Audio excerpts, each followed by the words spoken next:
Hello, everyone, and welcome to our module on acute and chronic inflammation. In the video on inflammation principles, I talked about how there are two subtypes of inflammation. The first one is acute, and the second is chronic inflammation. Acute inflammation generally has a rapid onset, such as minutes to hours, and resolves quickly, usually within a couple of days. In contrast, chronic inflammation can last weeks, months, or even years. So in this video, we'll talk about some details of what makes up acute inflammation versus chronic, what cells are involved, and how the two processes play out. We'll start with acute inflammation, and it's very high yield to know that this is part of the innate immune system. In the immunology section, I talk about the difference between innate immunity and humoral immunity. Innate immunity is a non-specific response. It's a response of the body to infection or tissue damage that is the same for lots of different scenarios. And this is in contrast to humoral immunity, which involves B cells and T cells. It is a very specific response to one particular pathogen. There are three hallmark features of acute inflammation. The first one is increased blood flow. This is caused by vessel dilation. The second one is increased vascular permeability. And the third one is the emigration of neutrophils into tissues. These first two I talk about in detail in the video on inflammation principles. In this video, we'll talk a little bit about how neutrophils emigrate into tissues. And as I said on the last slide, acute inflammation, in contrast to chronic inflammation, has a rapid onset and short duration. Within a few minutes of a trigger, acute inflammation can begin, and it usually resolves within a few minutes, hours, or sometimes days. Shown on this slide are the elements of the innate immune system, which I discuss in the video in immunology. But what I want to mention here is a key element of innate immunity are phagocytes. These are capable of clearing debris, for example, damaged tissue. They can also clear microbes, and so they're very important in acute inflammation. You want these cells to consume any tissue debris, to consume any pathogens, and clear them from the body. The phagocytes in innate immunity are the macrophages and neutrophils. As we'll see in a minute, the macrophages can get the process of acute inflammation going, and then they call neutrophils into the site of inflammation, and neutrophils flood the area and become the dominant cells of acute inflammation. And all these other elements of innate immunity are also important, but the key ones are the phagocytes. So let's talk in detail about macrophages, because these are important cells for acute inflammation. These are referred to as the guardians of innate immunity. They're found in your tissues, and they're capable of phagocytosis. And the reason they are called the guardians of innate immunity is because they are often the first cell to recognize either cellular damage or microbes or foreign bodies, and they will then go on to activate the acute inflammatory response. And macrophages aren't the only cells that do this. Similar roles are played by mast cells and dendritic cells, but we often talk about the macrophage as the prototype of the cell that can activate the innate immune response and trigger acute inflammation.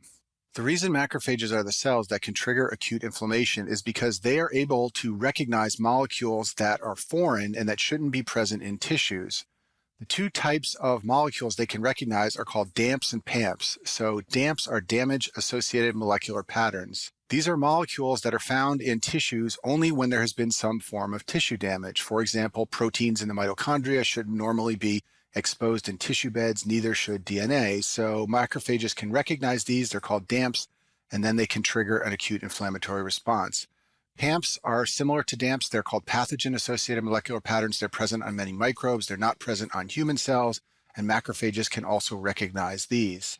The way that macrophages recognize PAMPs and DAMPs is through something known as toll-like receptors. These are found on macrophages and also dendritic cells and also some other cells, including some epithelial cells. They're found on the cell membrane so that the macrophage can react to a PAMP or DAMP. They're also found in the endosomes. So if a macrophage phagocytoses something, it can then recognize if a PAMP or DAMP is present. These are referred to as pattern recognition receptors, and that's because they recognize the patterns found in PAMPs or DAMPs. When they recognize these, they secrete cytokines. They also become activated cells and send out more cytokines and other inflammatory signals, and this triggers the entire acute inflammatory response. And besides toll-like receptors, there are other activators of macrophages. The Fc portion of antibodies can activate macrophages, and complement proteins can as well. So toll-like receptors and PAMPs and DAMPs are one way that acute inflammation can be activated. A second way that acute inflammation can be triggered is through what's known as the inflammasome. An inflammasome is a protein complex. It's a big clump of proteins found in the cytosol of many cells, and it's very important for recognizing cell damage. Through mechanisms that are incompletely understood, the inflammasome can become activated by certain components of damaged cells. Some of the components that have been best described include uric acid, extracellular ATP, and free DNA. So if these things are floating around in tissue beds when they shouldn't be, the cell will recognize it through the inflammasome, and that will trigger acute inflammation. What happens is the inflammasome, when activated, leads to production of IL-1, and this is released, and that triggers the release of other inflammatory mediators from other cells. And thus, through the inflammasome, anytime there's tissue damage, acute inflammation can be activated. Once acute inflammation begins, there are a number of so-called mediators of inflammation that are released by various cells, including macrophages and other cells, and these drive and sustain the entire acute inflammatory response. Some of these are the vasoactive amines. These are substances like histamine and serotonin. Other mediators are lipid products derived from arachidonic acid. These include things like prostaglandins and leukotrienes. And I talk about both vasoactive amines and lipid products in the video on inflammation principles. And then finally, complement is also an important inflammatory mediator, and I talk about that in the complement video in the immunology section. Now let's talk about neutrophils, because these are very important cells for acute inflammation. These cells come from the bone marrow and they circulate in the bloodstream for about 5 days, and then they die through apoptosis unless they become activated. If they are activated by some of those inflammatory mediators, then they can be drawn from the bloodstream to sites of inflammation.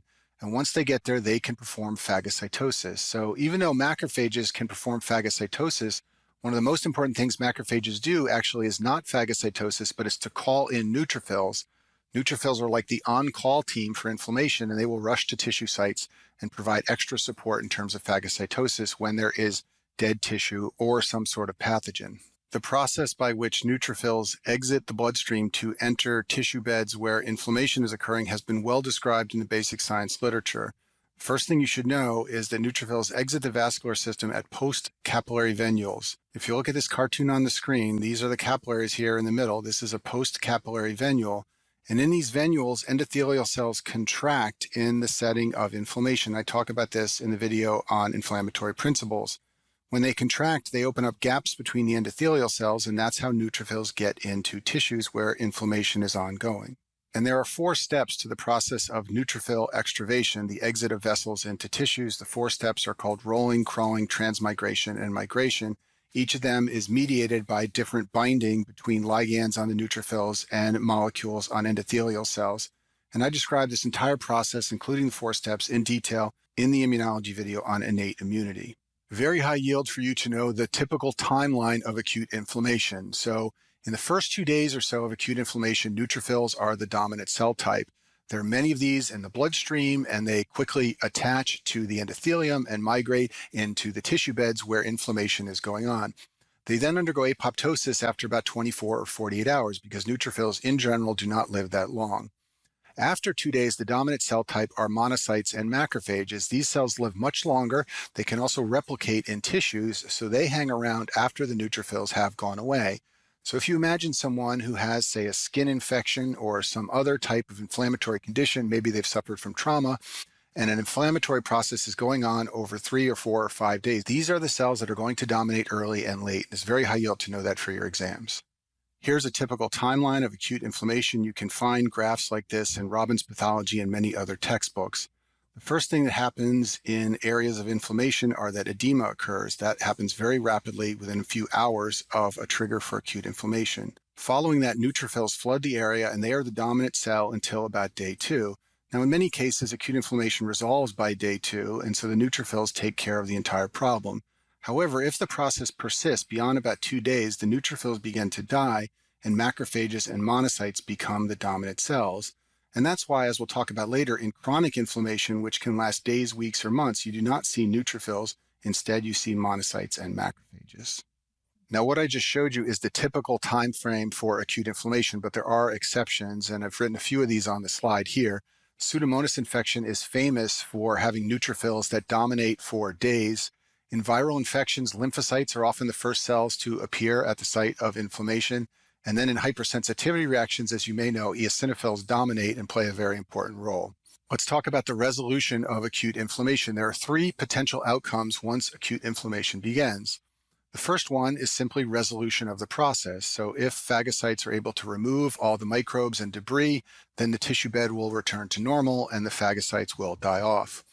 Second possibility is that the tissue will heal or develop scar. This is what happens when the tissue damage is too extensive for regeneration and connective tissue has to grow to replace lost tissue. And I talk about healing and scar in a separate video.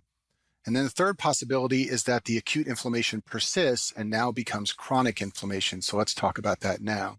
Chronic inflammation is prolonged inflammation that lasts for weeks or months.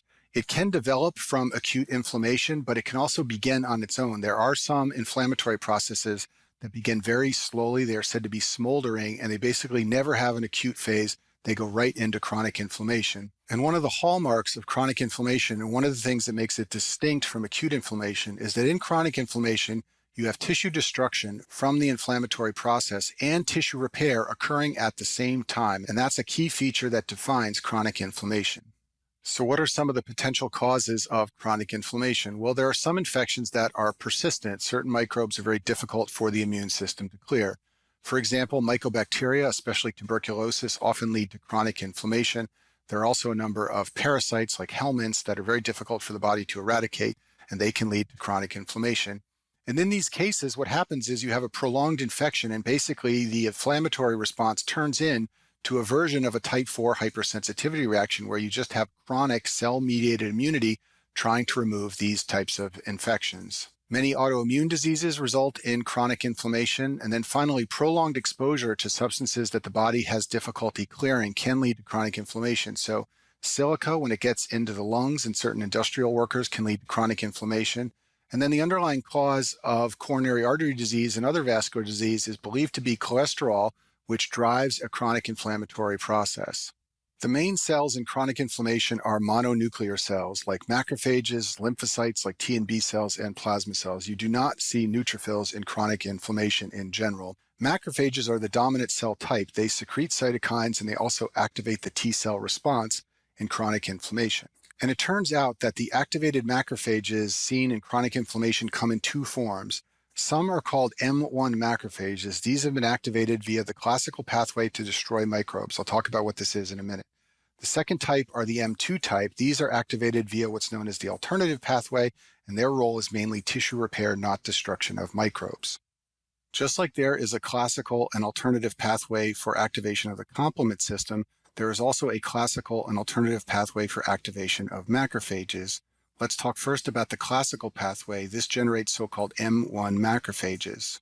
There are a number of ways this pathway of macrophage activation can be triggered, but one of the classic ones is by a microbe. For example, endotoxin found in many microbes can activate toll-like receptors on macrophages. Once this type of macrophage becomes activated, it stimulates T cells, and then T cells stimulate macrophages. Basically, chronic inflammation is a lot of crosstalk between T cells and macrophages. The T cells are very important. And what they do to drive classical activation of macrophages is T cells release I, F, and gamma. This is very important for activating the M1 macrophages. And an easy way to remember this is that there is one G in macrophage, and it stands for I, F, and gamma. Once macrophages are activated via the classical pathway, they respond by generating reactive oxygen species. These can be used to kill microbes. They also synthesize more lysosomal enzymes to kill microbes, and they also secrete cytokines, which drive inflammation. And because they are driving inflammation and drawing cells into areas of inflammation and releasing toxic substances that kill microbes, they can destroy tissue, and therefore the M1 macrophages are responsible for much of the tissue destruction that occurs at sites of chronic inflammation. The alternative pathway of macrophage activation leads to so-called M2 macrophages. And this pathway involves macrophages being activated by something other than interferon gamma, some other cytokine. So besides interferon gamma, many other cytokines are produced as part of the inflammatory response. And some cytokines produced by T cells, especially IL-4 and IL-13, can also activate macrophages just like interferon gamma, but they don't generate the same response. They generate an alternative response. And what activated macrophages via the alternative pathway, the M2 macrophages, do is something different than the M1 macrophages. These macrophages actually inhibit the classical activation of other macrophages, and their main role is tissue repair. They secrete growth factors, which leads to angiogenesis and tissue repair. So what you've got going on at a site of chronic inflammation is some M1 macrophages, which are actually destroying tissue and trying to destroy pathogens, and also M2 macrophages, which are trying to repair tissue. There's a couple of potential outcomes of chronic inflammation. One is that it can lead to scarring. So for example, patients who have hepatitis B infection of the liver that is chronic will have chronic liver inflammation, and that can lead to cirrhosis because scar tissue is laid down in place of healthy liver tissue. Chronic inflammation can lead to secondary amyloidosis. I talk about amyloidosis in a video on its own in the hematology section, but any chronic inflammatory process can potentially produce proteins that form amyloid, and this can lead to the secondary forms of amyloidosis. And then finally, chronic inflammation is a risk factor for malignancy. Anywhere that chronic inflammation is going on, there's lots of cell stimulation and growth. And sometimes this can stimulate a cell to such a degree that it becomes overactive and begins replicating uncontrollably, and that's malignancy. And in a way, this is similar to hyperplasia. Hyperplasia can lead to malignancy. The same is true of chronic inflammation. It can lead, like hyperplasia, to dysplasia and ultimately neoplasia. And there are many, many examples of chronic inflammation leading to cancer. Chronic hepatitis can lead to liver cancer. H. pylori infection of the stomach is a chronic inflammatory process that can lead to gastric cancer. There are many, many other examples. I'll finish with this slide and just give you an example of two tissue beds undergoing acute versus chronic inflammation. So on the left is a tissue bed undergoing acute inflammation. There are lots of neutrophils, which are the cells shown on that slide, with multi-lobed nuclei. This is one up close at the top. On the right side of the screen is a tissue bed undergoing chronic inflammation. You can see that there are no multi-lobed nuclei like you would see with neutrophils.